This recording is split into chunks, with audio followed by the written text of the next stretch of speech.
Hey everybody, this is chapter 7 of Louis Althusser's part from reading Capital. The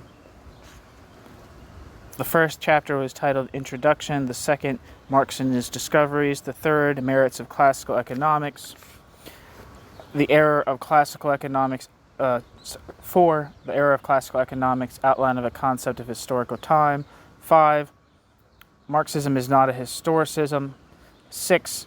The epistemological propositions of Capital, Marx, Engels. And the chapter I'm reading now is 7. The object of political economy. There's 2 more chapters after this. The 8th chapter being Marx's critique. The 9th chapter being Marx's immense theoretical revolution. And then there's an appendix on the, quote, ideal average, end quote, and the forms of transition.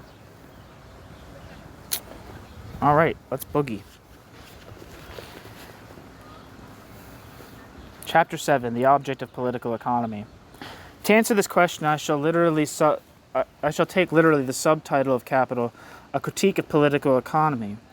If the view I have put forward is correct, quote, to criticize, end quote, political economy cannot mean to criticize or correct certain inaccuracies or points of detail in an existing discipline, nor even to fill in that discipline's gaps, that discipline's blanks, pursuing further an already largely initiated movement of exploration.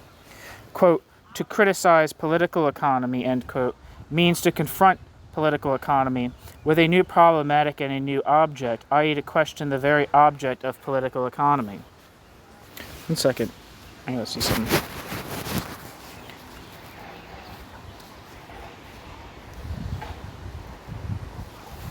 Okay. Sorry about that. All right. Quote, to criticize political economy, end quote, means to confront political economy with a new problematic and a new object, i.e. to question the very object of political economy. But since political economy is definite, is defined as political economy by its object, the critique directed at it from the new object with which it is confronted could strike political economy's vital spot. This is indeed the case. Marx's critique of political economy cannot challenge political economy's object without disputing political economy itself. In political economy's theoretical pretensions to autonomy and in the, quote, divisions, end quote, political economy creates in social reality in order to make itself the theory of social reality.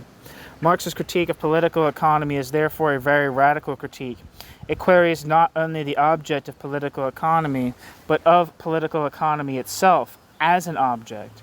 In order to give this thesis the benefit of its radicalism, let us say that political economy, as it is defined by political economy's pretensions, has no right to exist as far as Marx is concerned. If political economy has thus conceived cannot exist, it is for de jure, not de facto reasons. If this really is the case, we can understand what misunderstanding separates Marx not only from his predecessors, critics and certain of his supporters, but also from the, quote, economists, end quote, who have come after Marx. This misunderstanding is a simple misunderstanding, but at the same time this misunderstanding is paradoxical. Simply because the economists make their living from political economy's pretensions to existence, and these pretensions revoke all political economy's right to exist. Paradoxical, because the consequence Marx is drawn from the de jure non-existence of political economy is a vast book called Capital, which seems to speak of nothing but political economy from beginning to end. We must therefore go into detail, uncovering the indispensable corrections, little by little, in the rigorous relationship that unites them. In order to anticipate them, which is necessary if we are to understand them, let us give one first reference point. Marx's political economy's pretensions to existence are a function of the nature and hence of the definition of political economy's object.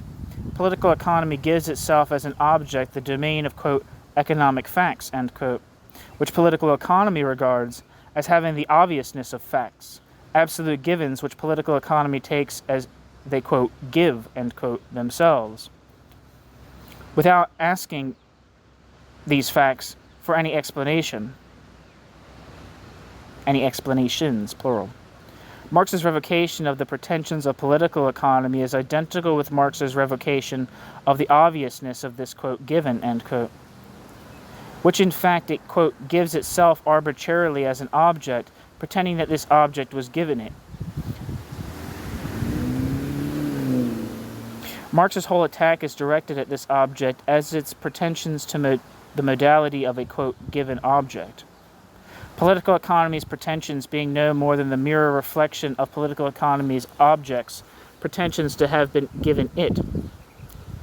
By posing the question of the, quote, givenness, end quote, of the object, Marx poses the question of the object itself, the object's nature and limits, and therefore of the domain of its existence, since the modality according to which a theory thinks its object affects not only the nature of that object, but also the situation and extent of that object's domain of existence.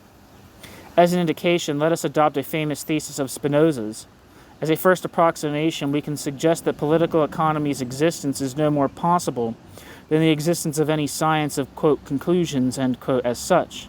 A science of, quote, conclusions, end quote, is not a science, since it would be the actual ignorance in act, of its, quote, premises, end quote, is only the imaginary in action, the, quote, first kind, end quote.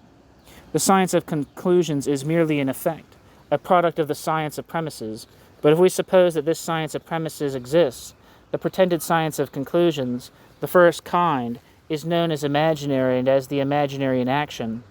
Once known, it disappears at the disappearance of its pretensions and its object. The same is true grosso modo of Marx. If political economy cannot exist for political economy's self, it is because political economy's object does not exist for political economy's self, because it is not the object of its concept, or because its concept is the concept of an inadequate object. Political economy cannot exist unless the science of political economy's premises, or if you prefer, the theory of political economy's concepts, already exists. But once this theory exists, then political economy's pretensions disappear into what they are, imaginary pretensions. From these very schematic indications, we can draw two provisional conclusions. If the, quote, critique of political economy, end quote, does have the meaning we have proposed, the critique of political economy must at the same time be a construction of the true concept of the object, at which classical political economy is aiming in the imaginary of political economy's pretensions, a construction which will produce the concept of the new object with which Marx confronts political economy.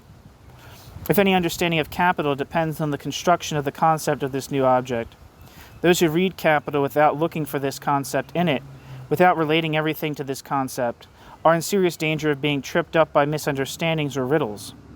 Living merely in the, quote, effects, end quote, of invisible causes, in the imaginary of an economy as close to them as the sun's distance of 200 paces in the, quote, first kind of knowledge, end quote, as close, precisely because it is an infinite number of leagues away from them. This reference point is sufficient as an introduction to our analysis. We shall proceed as follows in order to reach a differential definition of Marx's object. We shall make an initial detour, an analysis of the object of political economy, which will show us by its structural features the type of object Marx rejected in order to constitute his own object. A critique of the categories of this object will indicate to us the positive concepts in Marx's theoretical practice, which are constitutive of Marx's object. B, we can then define this object and draw a number of conclusions from its definition. New section. A. The structure of the object of political economy.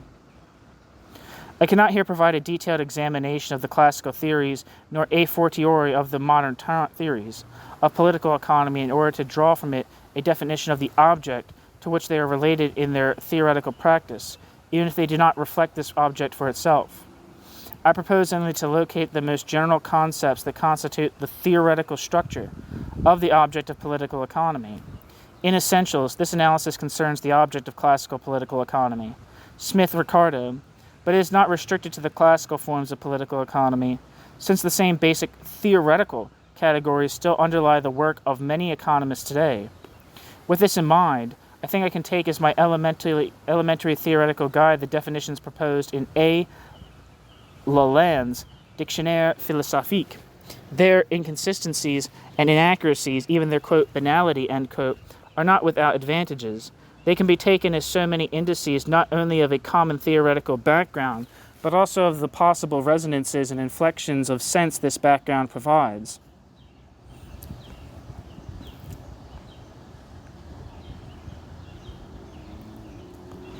Laland's dictionary defines political economy as follows, quote, a science whose goal is of knowledge of the phenomena, and, if the nature of those phenomena allows, the determination of the laws which concern the distribution of wealth and its production and consumption, insofar as the latter phenomenon are linked to those of distribution. Wealth means, technically, everything which is capable of utilization, end quote.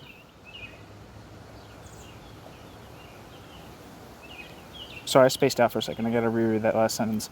Laland's dictionary defines political economy as follows, quote, a science whose goal is knowledge of the phenomena, and, if the nature of those phenomena allows, the determination of the laws which concern the distribution of wealth, its production and consumption, insofar as the latter phenomenon are linked to those of distribution. Wealth means, technically, everything which is capable of utilization, end quote. Laland. The various definitions Laland proposes, quoting Guide, Simeond, Carmine, etc., put the concept of distribution in the forefront. The definition of the extension of political economy to the three fields of production, distribution, and consumption is taken from the classics, particularly from Say. Discussing production and consumption, Laland notes that they are, quote, only economic from one point of view. Taken in their totality, they imply a great many notions foreign to political economy, notions barred as far as production is concerned, from technology, ethnography, and the science of social mores. Political economy deals with production and consumption, but only insofar as they are related to distribution, either as cause or as effect, end quote. Let us take the schematic definition as the most general basis of political economy and see what it implies from a theoretical point of view where the structure of its object is concerned. A. First of all, it implies the existence of, quote, economic, end quote, facts and phenomena distributed within a definite field which has the property of being a homogeneous field. The field and the phenomena that constitute it and fill it are given, i.e. accessible to direct observation and attention. Their apprehension does not depend on the prior theoretical construction of their concepts. This homogeneous field is a defined space in which the different economic determinations, facts, and phenomena are, by virtue of the homogeneity of the field in which they exist, comparable, and to be precise, measurable, i.e. quantifiable. Every economic fact is therefore in essence measurable. This is already the great principle of classical economics, precisely the first point at which Marx directed his critique. Smith's great error was in Marx's eyes the fact that Smith sacrificed the analysis of the value form to a consideration of the quantity of value only. Quote, their attention is entirely absorbed by the analysis of the magnitude of value, end quote. I'm going to repeat that because it's in italics. Quote, their attention is entirely absorbed by the analysis of the magnitude of value, end quote. Capital Volume 1. On this point, modern economists, despite the differences in modern economists, despite the differences in modern economists' conception, are on the side of the classics in attacking Marx for producing in his theory concepts which are, quote, non-operational, end quote, i.e., which exclude the measurement of their object, e.g. surplus value. But this attack backfires on its authors, since Marx accepts and uses measurement for the, quote, developed forms, end quote, of surplus value, profit and interest. If surplus value is not measurable, that is precisely because surplus value is the concept of surplus value's forms, which are measurable. Of course, this simple distinction changes everything. The homogeneous planar space of the phenomena of political economy is no longer a mere given, since it requires the posing of its concept, i.e. the definition of the conditions and limits which allow phenomena to be treated as homogeneous, i.e. measurable. Let us merely note this difference, without forgetting that modern political economy remains faithful to the empiricist, quote, quantitative, end quote, tradition of the classics. If it is true that, to use a phrase of André Marchal, it knows only, quote, measurable, end quote, facts.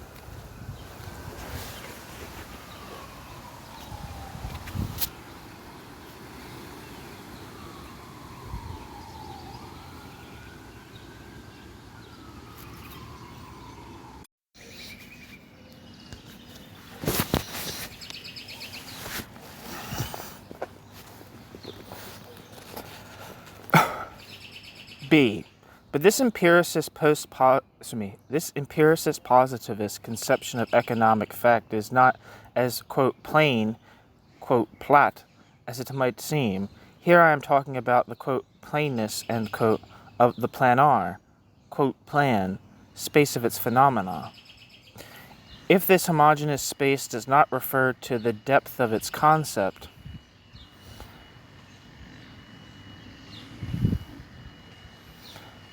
this homogeneous space does so to a certain world outside its own plane, which has the theoretical role of underlying it in existence and founding it.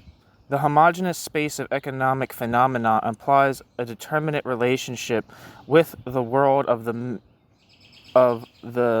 men who produce, distribute, receive, and consume. This is the second theoretical implication of the object of political economy. This implication is not always as visible as it is in Smith and Ricardo. It may remain latent and not be so directly thematized in economics, but is no less essential to the structure of its object for that. Political economy relates economic facets to their origin in the needs or, quote, utility, end quote, of human subjects. It therefore tends to reduce exchange values to use values, and the latter, quote, wealth, to the use of expression of, to use the expression of classical economics to human needs. This is also the position of F. Zimian, quoted by Lalonde, quote, what makes a phenomenon economic? Instead of defining that phenomenon with respect to wealth, richesse, a classical term in the French tradition, but one that could be improved on, I believe it would be better to follow more recent economists who take as their central notion the satisfaction of material needs, end quote. Lalonde. Simeon is wrong to put forward his request as a novelty. This definition merely repeats the classical one, for behind men and their needs it presents their theoretical function as the subjects of the economic phenomena. That is to say that classical economics can only think economic facts as belonging to the homogeneous space of their positivity and measurability on condition that it accepts a, quote, naive anthropology, which founds all the acts involved in the production, distribution, reception, and consumption of economic objects on the economic subjects and their needs. Hegel provides the philosophical concept of the unity of this, quote, naive anthropology with the economic phenomena in his famous expression, quote, the sphere of needs, or, quote, civil society, as distinct from political society. Footnote, the concept of, quote, civil society, end quote, is found in Marx's mature writings and constantly repeated by Gramsci to designate the sphere of economic existence is ambiguous and should be struck from Marx's theoretical vocabulary, unless the concept of civil society is made to designate not the economic as opposed to the political, but the, quote, private, end quote, as opposed to the public, i.e. a combined effect of law and legal political ideology on the economic, end footnote.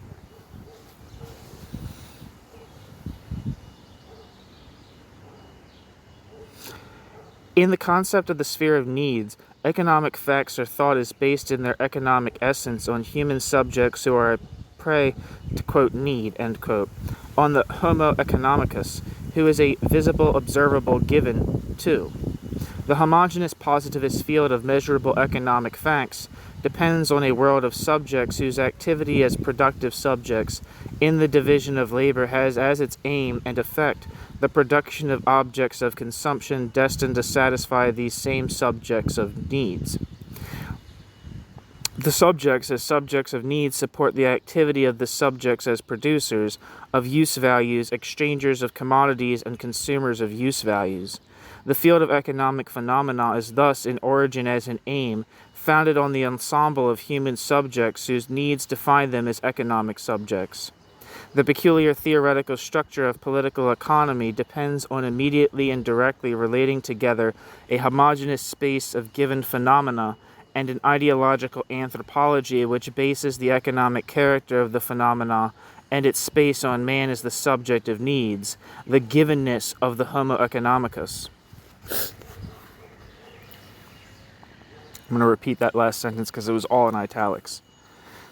The peculiar theoretical structure of political economy depends on immediately and directly relating together a homogeneous space of given phenomena and an ideological anthropology which bases the economic character of the phenomena and its space on man as the subject of needs, the givenness of the homo economicus.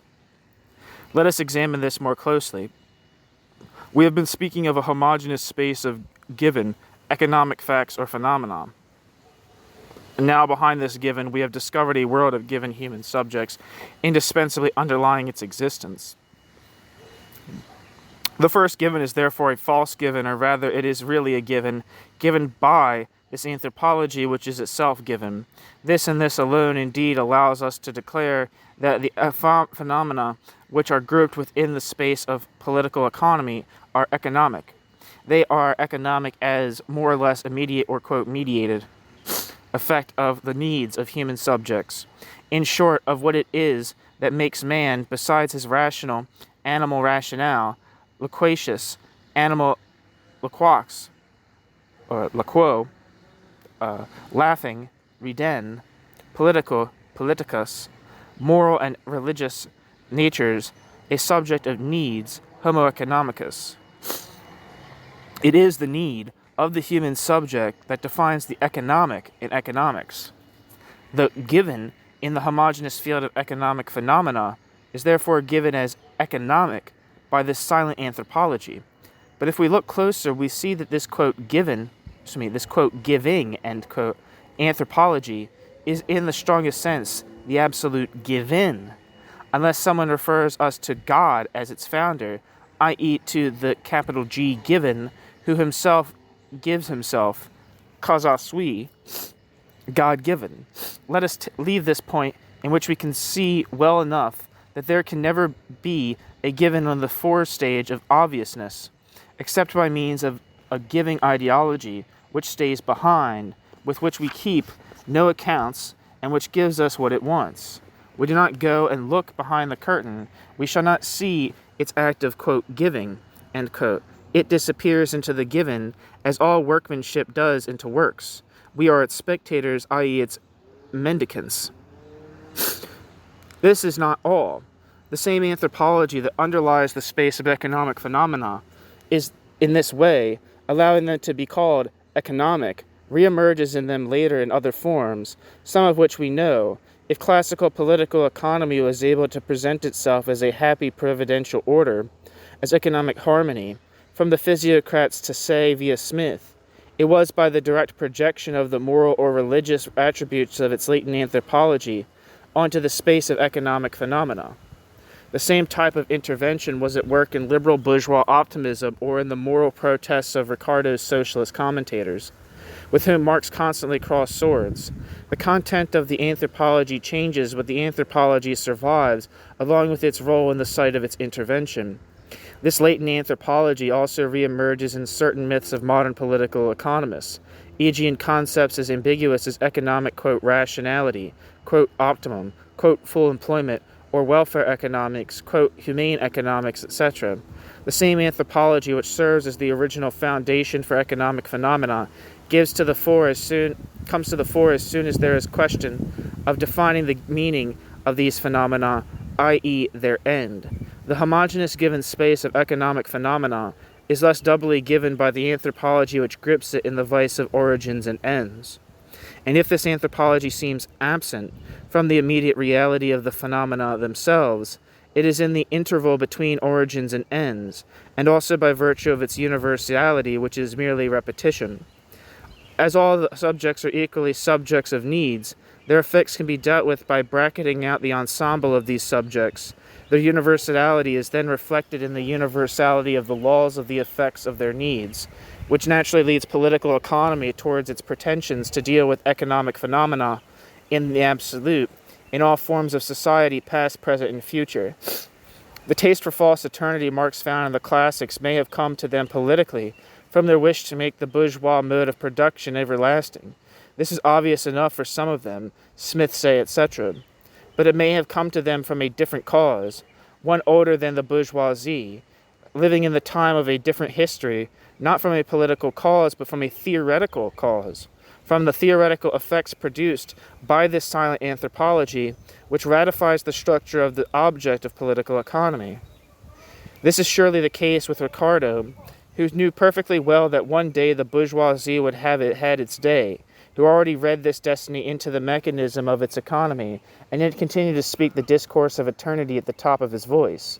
Need we go further in our analysis of the structure of the object of political economy than this functional unity between the homogeneous field of given economic phenomena and a latent anthropology, and reveal the presuppositions, the theoretical philosophical concepts, which in their specific connections underlie this unity. We should then be faced by philosophical concepts as fundamental as given, subject, origin, end, order, and connections such as that of linear and teleological causality. All these concepts deserve a detailed analysis showing the role they are forced to play in political economy's stage direction.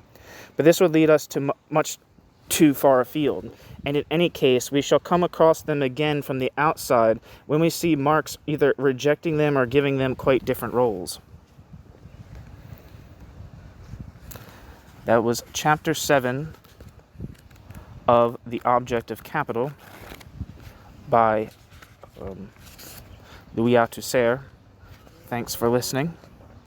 Louis Althusser's The Object of Capital, And the next chapter in this section, if you're trying to listen to these along chronologically, is titled Marx's Critique. That's Chapter 8. After that, there's Chapter 9, Marx's Immense Theoretical Revolution, and an appendix on the, quote, ideal average, end quote, and the forms of transition. I thank you very much for listening. You have a wonderful day.